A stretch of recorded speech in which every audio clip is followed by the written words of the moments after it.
had a 36-hour labor. Bad news after bad news after bad news. All of my plans just like were out the window. If you are a first time expecting mom, then I definitely encourage you to watch this video and mentally prepare for however your labor and delivery will go.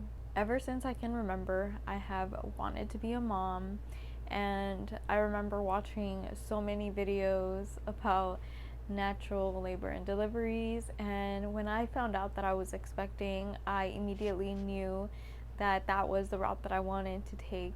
I wanted it to be intervention free, unmedicated, and I did so much research. I literally inundated myself in this world of labor and delivery.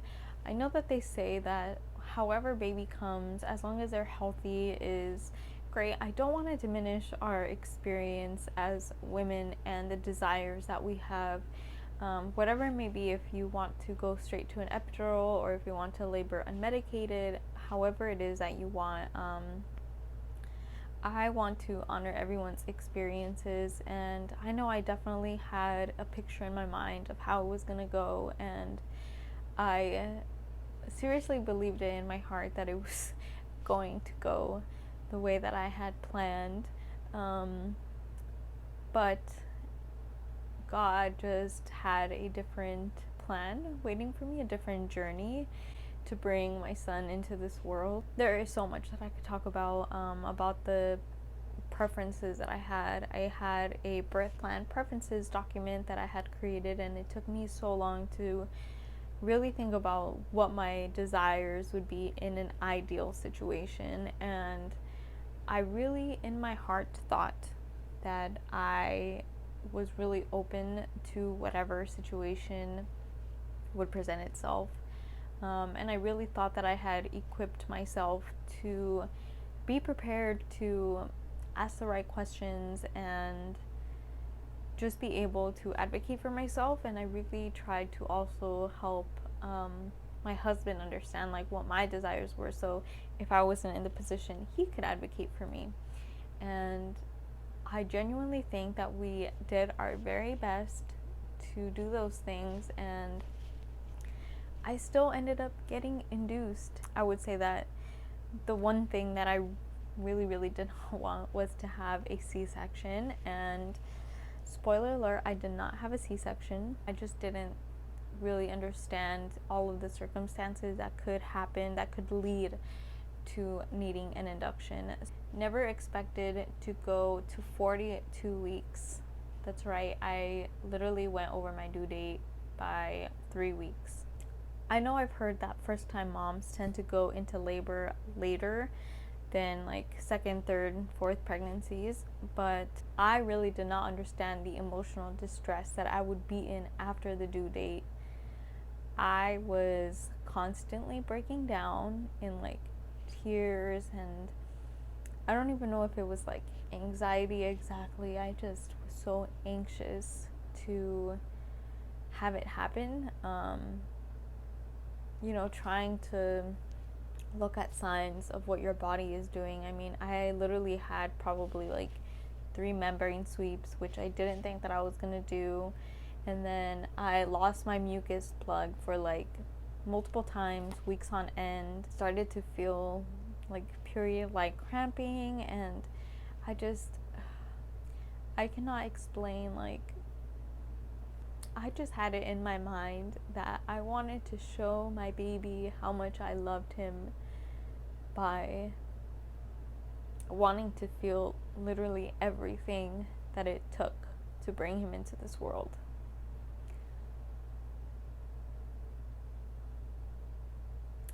And then as it was not happening, as I wasn't going into labor and it just got longer and longer, the wait that is, I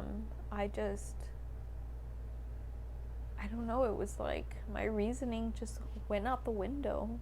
And there were so many conversations that I had to have with my husband just to like talk me out of my emotions and try and get out of my head.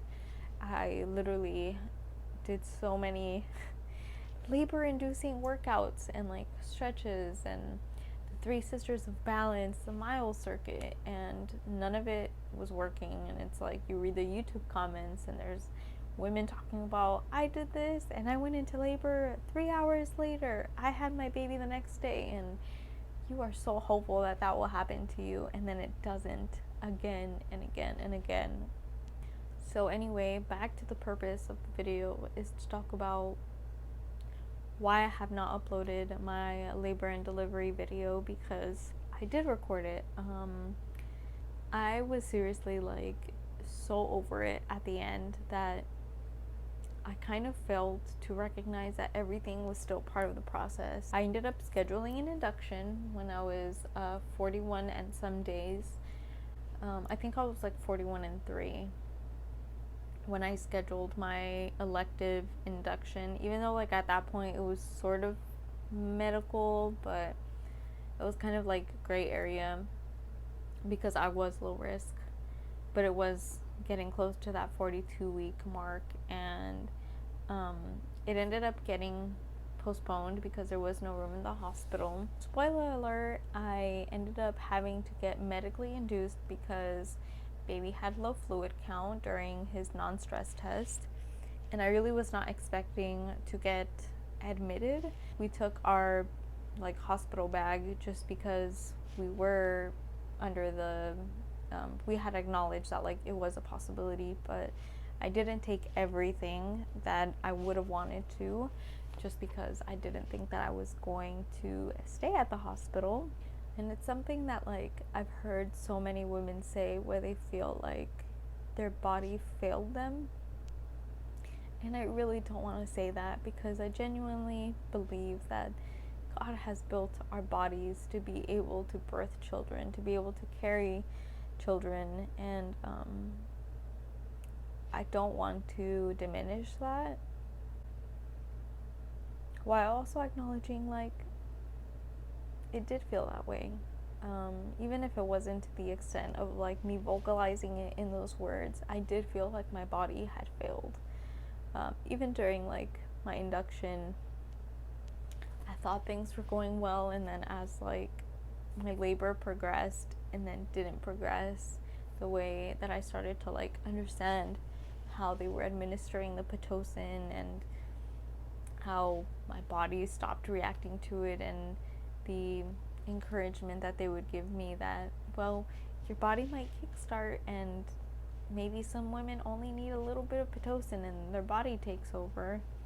I definitely was not that woman, and I ended up stalling at 5 centimeters. I could not get past 5 centimeters, and I had a 36-hour labor, and I needed to have an epidural. I ended up getting an epidural, and that was one of the other things that I really did not expect. I did not mentally prepare for. It was a humbling experience, I'll tell you that.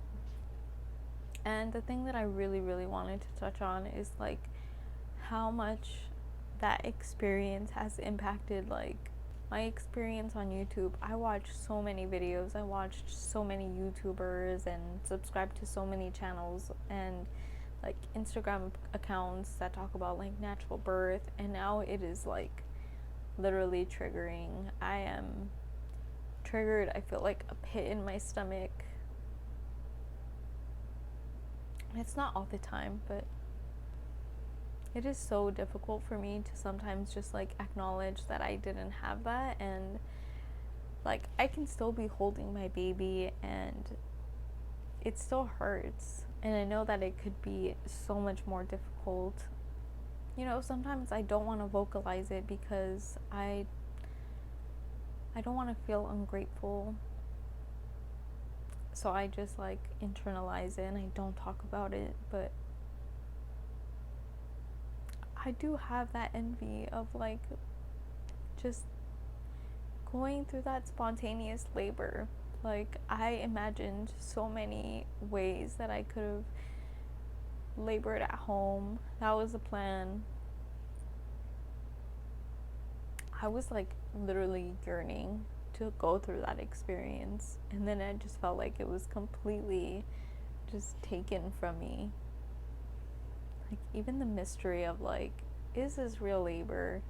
What is going on? Like, I wanted to experience that. I wanted to be, like, in those in-between stages of, like, I can breathe through my contractions, and then going to, like, don't talk to me. I wanted to experience all that. I literally was, like, considering, what if I don't even make it to the hospital? What if I wait so long at home that I have the baby in the car? Like, what if I get there and I'm already at 9 centimeters? Like, how is my water gonna break? When is it gonna break? Like, I had all of these questions in my head, and then I just, like, didn't get to experience any of that. And even making this video, I'm like, do I want to share this? Because I feel like I'm just complaining. Even though, like, I did have a positive birth experience. Like, things did not go anywhere like I planned, but I was still able to advocate for myself, and I truly felt heard during the whole experience, even though I was getting, like, bad news after bad news after bad news, and it was just like all of my plans just, like, were out the window. Yet still, God was faithful. I truly felt his hand just over the entire process. I will talk about that later when I actually talk about my birth and how it happened. Like, I can only hope that next time that I am able to experience spontaneous labor, and next time I will just expect to go to 42, 43 weeks if I can. Because that was just a whirlwind of emotions, just waiting to go into labor. Why have I not posted my labor and delivery video? I was just literally going through accepting the way that it went. I had to accept that it did not look the way that I wanted it to.